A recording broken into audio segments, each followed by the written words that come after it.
Distinguished guests, respected participants, it is a great honor to host this timely webinar with His Excellency, Mr. Nader Yusuf Al Tayyib, Ambassador of the Republic of the Sudan to Ankara. Sudan is currently experiencing a critical and sensitive moment in its history. In light of recent developments, including the army's recapture of President Plus in Khartoum, we will explore Sudan's international dynamics, diplomatic engagement, regional implication, and also strong and growing relationship between Republic of Sudan and Republic of Turkey. We are grateful for the presence of His Excellency today, share first-hand insight and vision. Your Excellency, thank you very much for accepting our invitation and participating in our program at your now. At your exhibition, I attended a very impressive exhibition and presentation that depicted the civil war in Sudan and its impact on the civilian population. So, according to the situation, Your Excellency, the Sudanese army recently declared the recapture of the presidential palace in Khartoum. Could you please update us on the current military and political situation in the capital and across the Sudan? Thank you. Well, thank you very much for this opportunity, Diplomacy Break. I'm very happy and very honored to be your guest today. Actually, yes, you are absolutely right.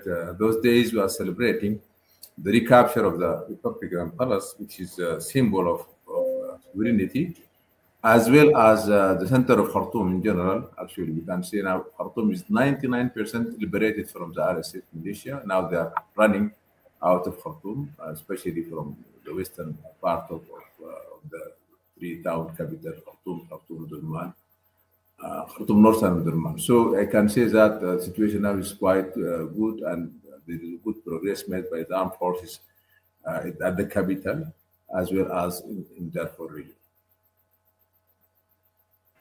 Thank you so much. Actually, I'm pretty sure that the other participants who also joined at that exhibition knows that how the situation and humanitarian effect could destroy the Sudan situation with this civilian war. And I was also saw that there's many sorry situation is going on in country. What I want to ask you to the humanitarian situation remains extremely alarming with millions displaced and famine spreading. What are the current humanitarian priorities for Sudan, and what role the regional actors, including Turkey, can play in this crisis response? What can be the other partner, like a strategic partner, like a Turkey, like other countries can do for Sudan? Well, thank you. Thank you for showing concern about this humanitarian situation. And I can assure you that from day one, Turkey has been very supportive and very helpful during the 1 year and a half or almost 2 years, very difficult time. We received more than 10,000 tons of humanitarian assistance, including medicine, food, and shelter. Right now, as you said, yes, situation needs a lot of support and solidarity with Sudan, especially in the liberated areas, in the areas which have been already cleared by the armed forces. Because people will return back. Now we are having a movement from Sudanese displaced people inside Sudan and refugees in Egypt and neighboring countries are now coming back to their homes with a lot of difficulties and challenges, because there is no water resource, there is no water supply for the houses, no electricity, no medical treatment, because more than 70% of the hospitals have been totally damaged and destroyed. So there is a lot of efforts needed to stabilize the situation. With regard to food security, I can tell you that we are fortunately part of Sudan has not been affected by the war, which is Northern Sudan, Eastern Sudan, has been working in a very good. Actually, they added more efforts to increase agricultural production. 2 days ago, they were celebrating the harvest season in Northern Sudan in Atbara. The harvest is very promising, but still there is a need for more support from, especially with regard to health and services, because hospitals are now totally damaged, so we need maybe more help in equipments, even doctors and so. so that for this very critical time we can pass smoothly. Because also, you know, there are many people are now suffering because of the war. You know, there's some casualties, some people who are injured. So we really need more support in health sector, specifically. Thank you so much, Your Excellency. In light of the recent development in Khartoum and what you said about the situation, what opportunities do you see for revitalizing economic and trade relations between Turkey and Sudan? Do you think that after this situation, to renew the country, Turkey can do anything, or Turkish companies can do anything for Sudan or people of Sudan? Yes, actually, absolutely. We are expecting Turkey to play a very, very important role in reconstruction and rehabilitation. We already received requests from our authorities there, because most of the infrastructure of Khartoum, bridges and roads, have been built by Turkish companies. So they already received a request for Turkish companies to come and try for rehabilitation and reconstruction. Also, we believe that the area of investment is still open for Turkish companies. We should also be very.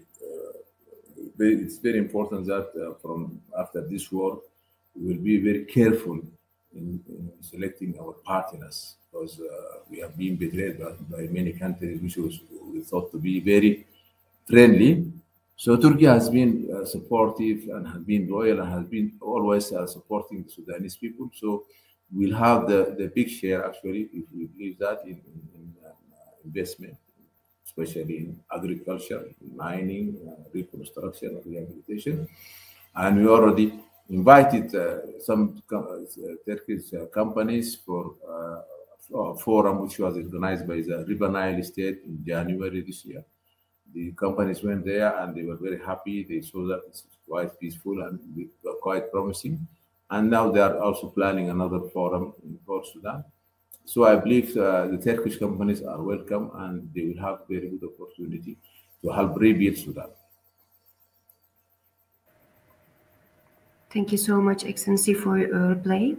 And actually, as you told, Sudan is one of the important strategic and friendly partnership for Turkey.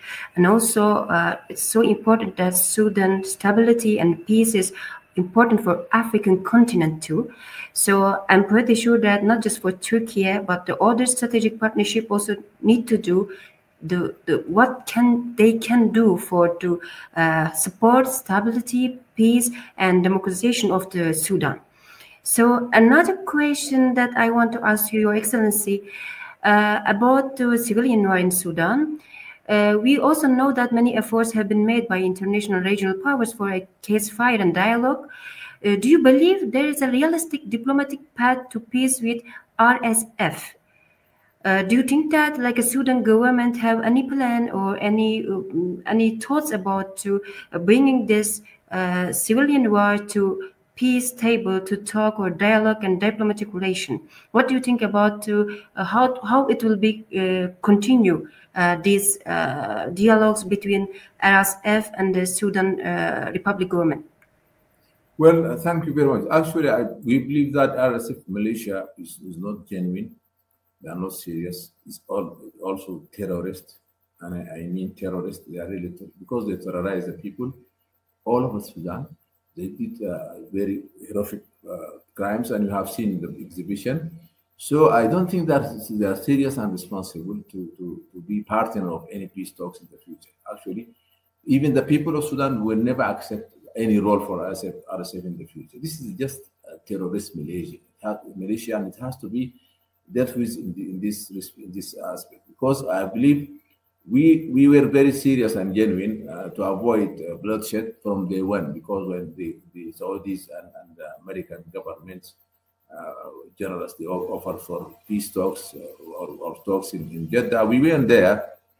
We wanted to save the civilians' lives, and we signed this agreement, Jeddah Declaration, in May 2023, which actually the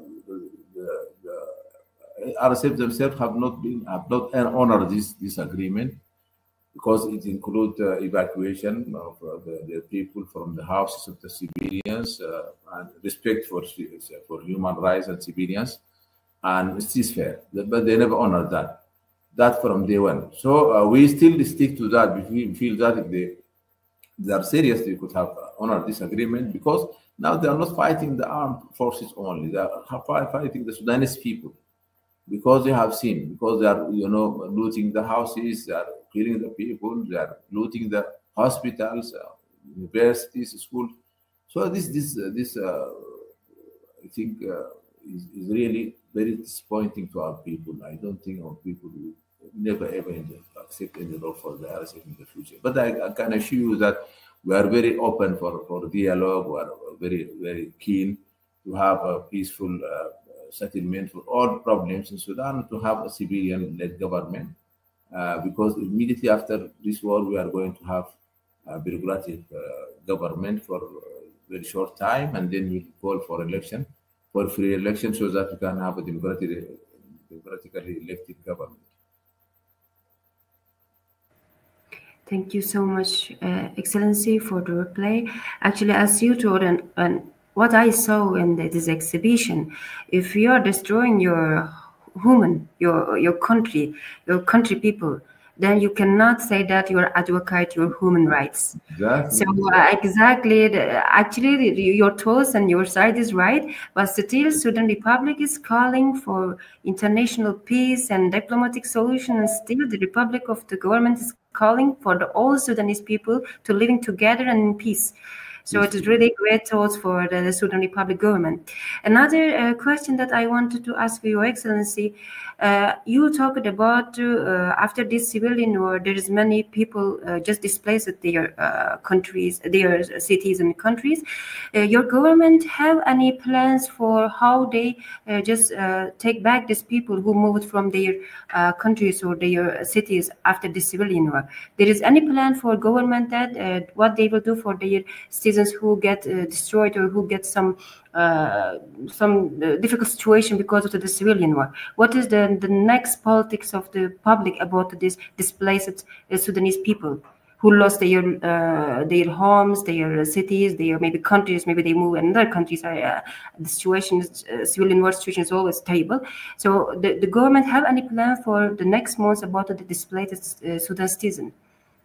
Actually, the logical thing is to compensate those people because they have nothing. They were not part of this fighting, and they lost their houses, everything. Their savings, everything. So, hello. Yeah, I can hear you, Your Excellency.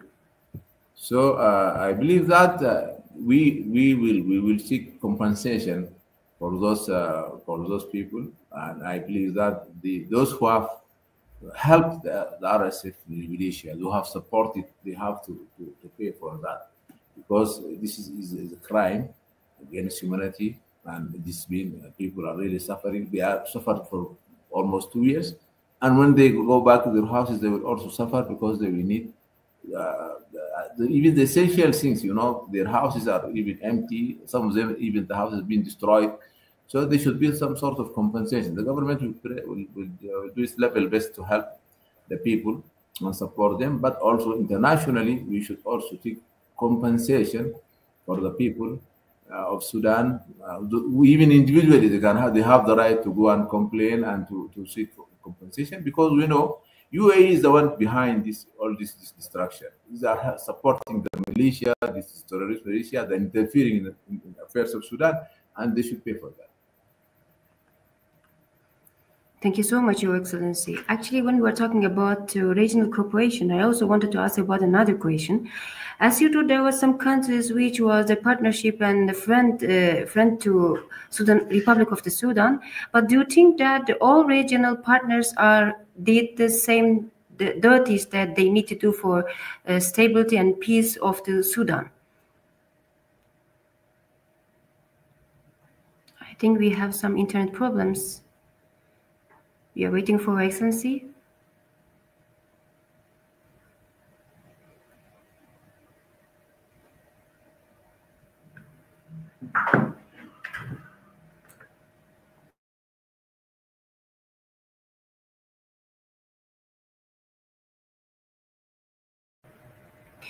Your Excellency, another question that I wanted to ask you. In this situation in Sudan, what do you think about the attitude of the other regional powers and neighboring countries? Like we talked about the countries like Turkey who supported you and who tried to care and protect about the stabilization and peace of the country. But what about the other regional powers and neighboring countries? That what was their stand and attitude according to the civilian war and against the Sudan Republic? Well, actually, we believe that this conflict has also some consequences on the region, because Sudan, as you know, Sudan location is very strategic with the East and North Africa. So they are very much concerned, especially Egypt, Northern Sudan. Egypt is supported, and they know the consequences of that. Saudi Arabia is also very much concerned, and they know these consequences, as well as other regional powers. Unfortunately, we have Chad, which has been now supporting, openly supporting RSF, unfortunately, which is also really disappointing, because this conflict, if it is not, we don't manage to together to contain this thing, is going also to have impact on the stability and security of the region. It will have invite more, some terrorist organizations. They might come here. They might also, cause some chaos in the region. That is why those people, most of the regional powers around Sudan, are aware of that, and they're very keen and very helpful for Sudan to pass this very difficult time. Thank you so much for your answer, Your Excellency. And what do you think about the African continent to become together and to support each other about the peace of the countries and peace of the human in African continent, and try to protect their right against the international in international area? Do you think that African countries have enough support to each other to stand and care and protect their right against this international game, as you know, because there's like great powers, regional powers, and all of them has a game according to their country rules. And what do you think about the African countries, include the Sudan, include the Egypt, include the Chad, or other countries? What we can talk about all of them. What do you think about becoming together and standing together for all African countries? Well, actually, unfortunately, we believe that Sudan was one of the founders of the African Union. Sudan had independence in 1956, almost 70 years ago. It's the first sub-Saharan African country to have independence. Sudan played a very important role in supporting the liberation movements in South Africa, Zimbabwe, Angola, Mozambique, and was firmly supporting the Pan-African movements and African solution for African problems. We were also very flexible and very supportive of the mediation of IGAD, for example, when they was fighting with South Sudan, until we managed to reach this Nibasha peace agreement, which also ended up by separating South Sudan from Sudan. But we feel that peace is very important and justice is very important for us. That's why we accepted the wish and the will of the South Sudanese people, and now we are two neighboring countries. But unfortunately, we have some countries are influenced by foreign powers, which are also keen to have a prosperous and peaceful Africa. We know, for example, Turkey is very genuine and very impartial and neutral. And you have seen Turkey's involvement in Somalia and Ethiopia in a very amicable way. But unfortunately, other powers are sometimes hiding, but they don't want Africa to be prosperous and stable. And they're unfortunately using some African powers, some African countries to achieve this goal. Because I believe that there is conspiracy against Africa. Africa, is endowed with huge resources, is the future for the world. So some powers are very keen to make Africa always backward and to to inflict conflicts in Africa and instability. That is why, unfortunately, we have some, because, for example, when Nairobi hosted this quasi-government proposal, it was very disappointing for us, because this is against the African constitution, because we should preserve African countries as they are. So when you encourage somebody to have a separate state within the context or the existing mechanism, that means they are going to encourage others. Maybe it will also be a president so others can follow. That is why we believe that African countries should be very much aware of this trend, and they should always stand and stick to the principle of African solution to African conflicts. If we stick to that, we are going we will manage to resolve these conflicts. But if we also depend or rely on others who are interfering for their own agenda, it will never work. Thank you so much for your answer, Your Excellency. Another question that I wanted to ask: how would you characterize the strategic importance of Turkey and Sudan relation within Sudan foreign policy framework? What do you think about Turkey-Sudan relation, and what is the position of this topic in the foreign policy for Sudan? Well, actually, as you know, Sudan and Turkey have been, the relation between Sudan and Turkey has been for more than 500 years ago. During the Ottoman Empire, there's a lot of contacts, and part of Sudan was also part of the Ottoman Empire. So these relations are very amicable and very friendly. And after independence, also Turkey is the first country to recognize Sudan in 1956 and to open the embassy in Khartoum, and also Sudan reciprocated that.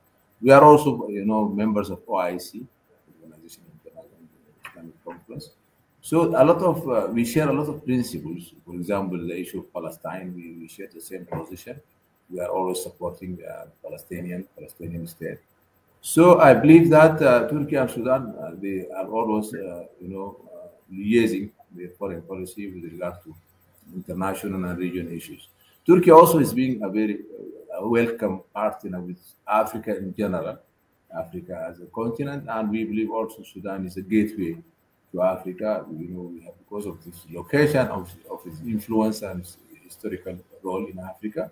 So in this regard, also Turkey and Sudan are playing a very important role together to support African peace and stability and development, with even agencies like TICA, like Ziraat Bank. They're having offices there in Sudan. So we believe this all will help to have a very amicable relation between Africa and Turkey, and Sudan will play a very important and crucial role in that. Thank you so much, Your Excellency. And I wanted to ask you about the next month or in next time. There is any initiative, any project about culture exchange, educational exchange, or military, or we can say like military defense cooperation between Turkey and Sudan? There is any project or any plan or any initiatives that which you can share with us about the current situation, or what will be next between these two friendly countries? Well, thank you very much. Actually, as I said earlier, we have very, very close bilateral relations. We consult each other all the time. We exchange visits. Now, Sudan is going to take part in an Antalya diplomacy forum next month at a very, very senior level. And also, we'll be very much honored to have our presence in that very important event, the diplomacy forum. As well, Turkey is going to host OIC ministerial meeting in June in Istanbul. Also, Sudan will take part in that, because this will also, they're going to articulate the policy of OIC countries vis-a-vis the world, and Sudan also has been consulted and has always been negotiating with Turkey. With regard to cultural exchange, yes, I believe before the war, we were planning a lot of events here in Turkey. Unfortunately, the situation it's only been delayed, but we are very keen to have some cultural festivals here in Ankara and Istanbul, as well as in Sudan, because we have to exchange these programs. Our students in Turkey is almost 7,000 students who are also, in different towns in Turkey, more than 40 towns. They are also playing a very important role in linking and bridging these cultural ties, because we are also arranging a lot of cultural festivals, and the Turkish people are very welcoming for that. So we are also expecting more and more students to come to study in Turkey. We have also people who are really count on Turkey for medical treatment, because they trust the Turkish medicine, Turkish technology. So every year we receive hundreds of people, Sudanese people who come for this. We have also tourists, a lot of Sudanese tourists who prepare Turkey for shopping, for tourism, for honeymoon. So a lot of exchange is going to happen for the coming few months in Turkey here and in Sudan, back in Sudan as well. We are also keen to see Turkish Airlines going back to Sudan very soon. We hope that they will come back and resume their flights between Sudan and Istanbul. After the full liberation of Khartoum, and after they are going to also start rehabilitate the airport of Khartoum, so that the flights can go directly to Khartoum. So we're expecting a lot of movement, people-to-people movement between Sudan and Turkey. Thank you so much, Excellency, for your answer. And inshallah, we will see the liberation of the Khartoum soon. And we will also, after that, we will not just for civilian war, it will be just memories, bad memories for the Sudan people, for all world. And we will talk about the reconciliation of the country. Another question that I wanted to ask you, Your Excellency, what steps are being taken or planned toward restoring governance and institutions in Sudan after post-conflict? What is Sudan's vision for a return to civilian rule and democratic transition?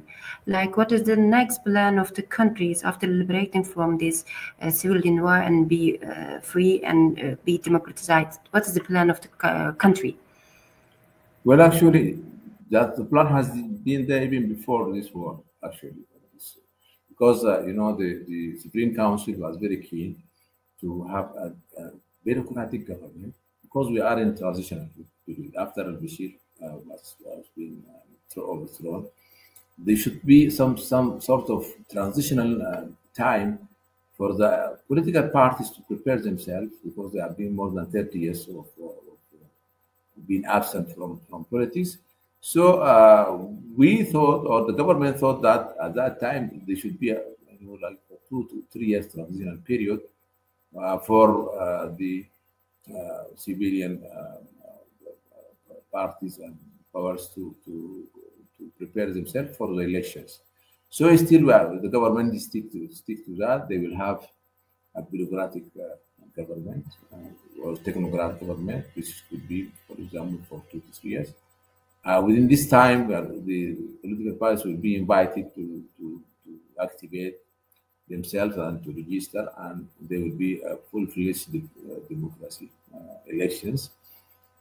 These elections will tell the world who won the confidence of the people of Sudan, and who is eligible to rule for the future. And the armed forces will also stick to the role to defend the sovereignty, security, and peace of Sudan. So this is a plan. Actually, we believe that the day when this war is over, immediately this will start at the largest level of the country of Sudan. We are also very thankful for Turkey. Actually, just let me remind that we would like to convey our thanks to Turkey's presidency and leadership, who also offered to mediate between Sudan and UAE, and to actually very smart move from the Turkish government, because UAE is the one now fueling the war. UAE now helping and prolonging the war. If this UAE intervention was not there, this war would have been ended in less than 3 months. But that you know that now supplying the militia, the terrorist militia, with the most modern weapons, they are doing a lot of help, and even with mercenaries from Colombia, from Chad, from South Sudan, from so UAE is always helping until now. The RSF, unfortunately, and I believe that the leadership of Turkey was very aware and very smart to know that to stop this war, we have to also to speak to UAE to stop helping and supporting the militia. So we are very thankful for Turkey for this initiative and for this move, which has been very welcomed by Sudan people and government, because we trust Turkey's neutrality and impartiality. Thank you so much, Your Excellency. And when you talked about the other countries, like your neighbors, like Chad and South Sudan, I wanted to ask you the one more question about this Chad and South Sudan. How is the situation between South Sudan and Chad with Republic of the Sudan? Because they are the Republic of Sudan neighbors, and they have strategic point around the country. But sometimes, as you told, not just civilian war, they also have some different kind of maybe negative situation around the Republic of the Sudan. So how is the situation between these countries, and how it should be? What is expecting Republic of the Sudan from their neighbors? I want to touch that question. Well, actually, with Chad, we used to have even very good coordination with regard to border problems, because we had joint forces which are surveying the whole border between Sudan and Chad before this war. And even at the beginning of the war, Chad was very well aware of the dangers of this rebellion, because they know RSF militia, they know them very well, and even they are not together. But unfortunately, Chad has been influenced by some foreign powers, and now they are deciding the militia, helping them with logistics at Mujaras area, which is near to the Sudan border, and they are supporting them with arms, even the mercenaries. Even now there is a corridor between Chad and Darfur, which supply the RSF militia. We feel that this is not good for our neighborhood. We have to have a friendly neighborhood, because this will affect Chad as well, because even in the future there could be also some sort of conflict here and there. So if we respect these rules and principles at the level of African countries, we will avoid a lot of catastrophe events and incidents that could happen within the region. So I believe that for our neighboring countries, we hope that they will understand this. Whenever they are, help to destabilize neighboring countries, this is not good even for their own security. Because if this insecurity, even the RSF, this Malaysia, they don't have any agenda to rule. They're just looting, and they are not organized. Even if they manage to control the country, the country will enter into chaos. This chaos will also invite, terrorist organizations, and will also definitely will affect these neighboring countries. It will spread all over the region. That is why they should be wise enough to abandon supporting this militia, and to help the legitimate government, and also try to label this RSF Malaysia as terrorists. What they are doing in Sudan is in Darfur, and even in northern Sudan, is terrorist act, which are violating even the UN resolution with regard to supplying weapons to Darfur. Now Chad and UAE are violating this 1591 resolution, because now what is happening in Western Darfur is a genocide. You have seen in the exhibition. So I think the neighboring countries, especially Chad, should be aware of that, and should be aware of the any future we don't manage to contain this rebellion, how it's going to affect them. Thank you so much, Your Excellency. I know that you have like busy schedule and you separated your time for us No, it's okay. Okay. today. But I will have one more question to you. Pleasure. It is about like Your Excellency, how would you assess the prospect for a comprehensive ceasefire across the all region of Sudan in near future? And what is your call to all international organizations and civil organizations about to this the not like a not temporary but a permanent ceasefire across the all region of the Sudan? Well, I believe, as you have just said in the beginning, now actually we managed to dictate that when they refused to do it peacefully and voluntarily, we managed to dictate that forcefully in Khartoum. Now they're almost is now free and they're now running away. So we still believe that the RSF as a terrorist militia is not. We don't count on them on their uh, their even commitment as leadership to any peace, any lasting peace. But with the very near future, when we manage to clear Khartoum and even Darfur, then, as I said, we will have a comprehensive dialogue, which include all political powers in Sudan. This comprehensive dialogue will target and address the main issues and main areas of which cause the conflict, and this will come up with like a document that could make a roadmap for Sudan to navigate in the future peacefully. So all the political parties, all political powers, RSF is not a political power; it's just militia. But political powers in Darfur, in Blue Nile area, White Nile, Khartoum, North Sudan, Eastern Sudan, they will come together to come up with a document with a resolution or prospect for resolving this conflict, or even to not to be repeated in the future. To make sure that will not be repeated in the future. This already been started. There is a lot of political parties in Port Sudan who gathered in December last year, and they came up with a proposal, and this proposal will be developed to have an inclusive dialogue, internal dialogue for all Sudanese parties and to Sudanese powers. Your Excellency, thank you so much for your answer. And also, what do you think about the next step between Sudan and Turkey about protecting and proving to peace and more stronger Republic of the Sudan? Like what kind of the area Turkey should support and also call to all international order to support Republic of the Sudan about the future of the Sudan women and for peace and for stabilization of the African continent. What is the duty of the Turkey? What do you think about? Like, what should Turkey need to do, and how?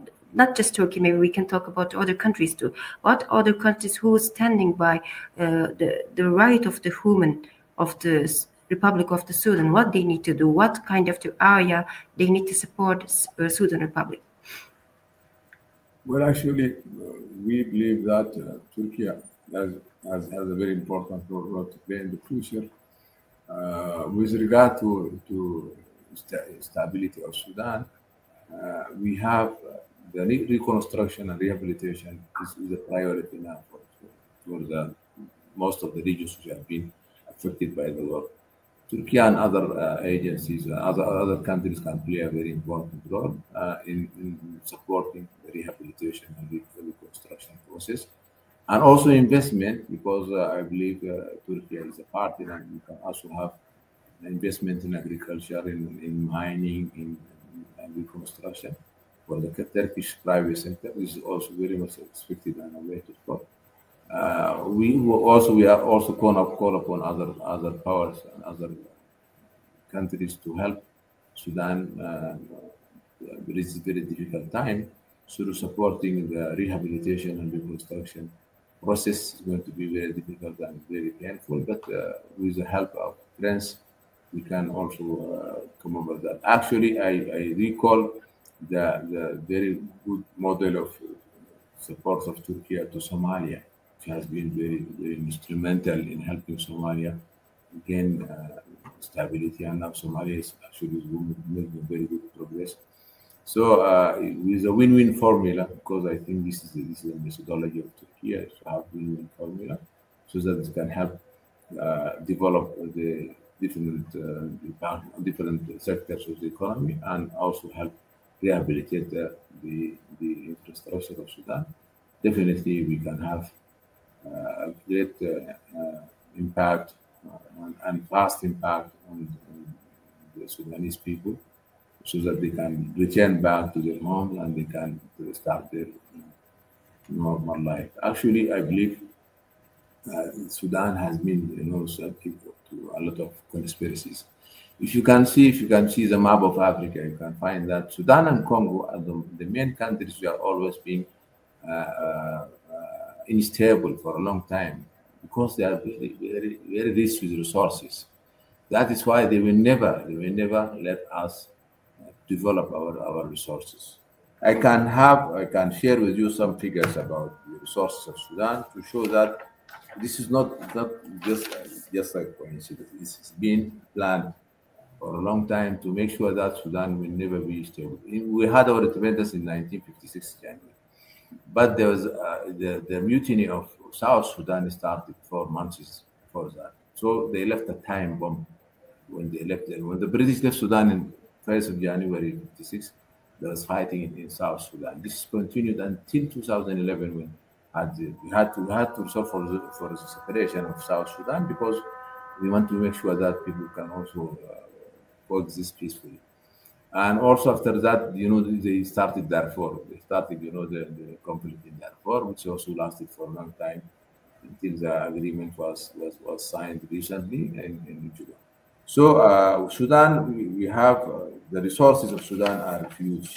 In agriculture, for example, we have more than let us just read for these resources.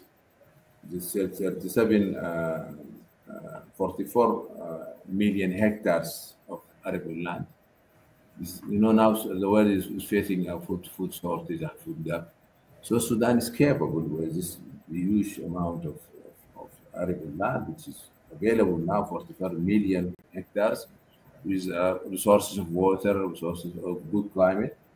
As well, also, we have reserves of 1,550 tons of gold. We have actually 80%, now production last year was 80 tons, 80% of that being smuggled.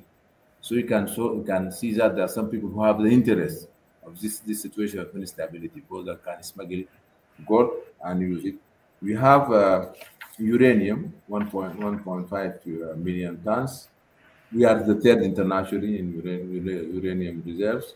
Iron ore, we have 52 billion tons.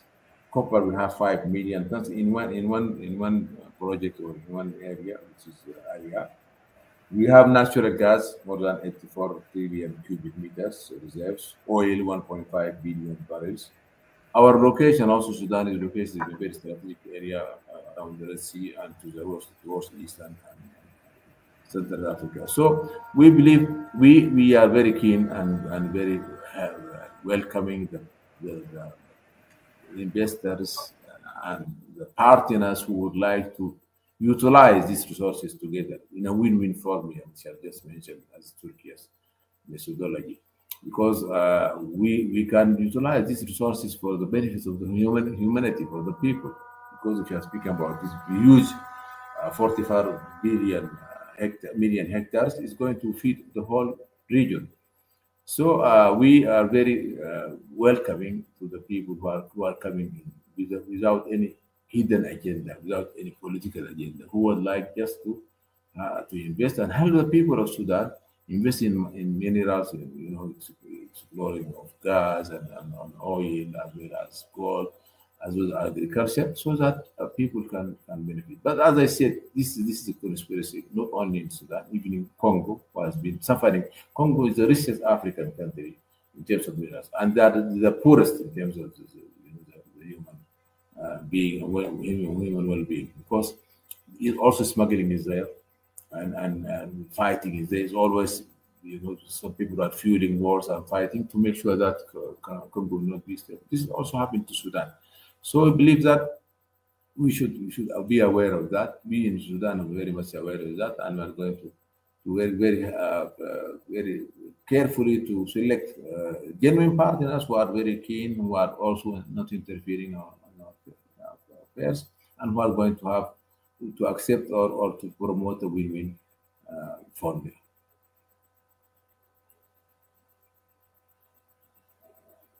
Thank you so much, Your Excellency. Actually, as you told, maybe it is having like resources, like some beneficial things for others sometimes can be bad luck for the countries. But I'm pretty sure that in the end, Sudanese people and Sudan people will have their own democratic country, and they will own their rules and they will own their faith. It don't belong to anyone and any else. And I'm pretty sure that when Sudan have the power, Sudan will share its own, make it power to all people to make the human equal. I'm pretty sure Sudanese people have this heart. So I hope, inshallah, as soon as possible, we will talk about the liberation of the Khartoum and how Sudan people can improve themselves, how Sudan Republic can improve themselves according to technology, according to health. Inshallah, we will talk about this kind of the topics instead of the civil environment and other conflicts. Your Excellency, thank you so much for your presence and for shedding light on Sudan's current state, its challenge and aspiration. And it was really a grateful conversation. And as I told, the first time I saw in the exhibition about the situation of the Sudan, it just took my attention. I am pretty sure that there is many people, many part of the Turkey didn't know about that. But we will try our best to share this information and this situation with our countries, because we know that Sudan and Turkey always have friendly relation, always will have friendly relation and strategic partnership. So we will try to support this dialogue and international relation between these two countries.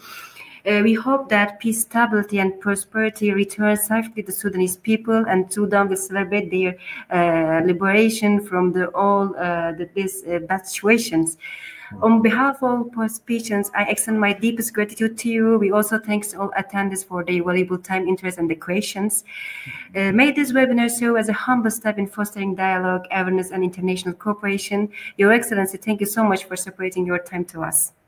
Thank you very much indeed. I'm very much happy and honored to have this to be guest of this very distinguished seminar.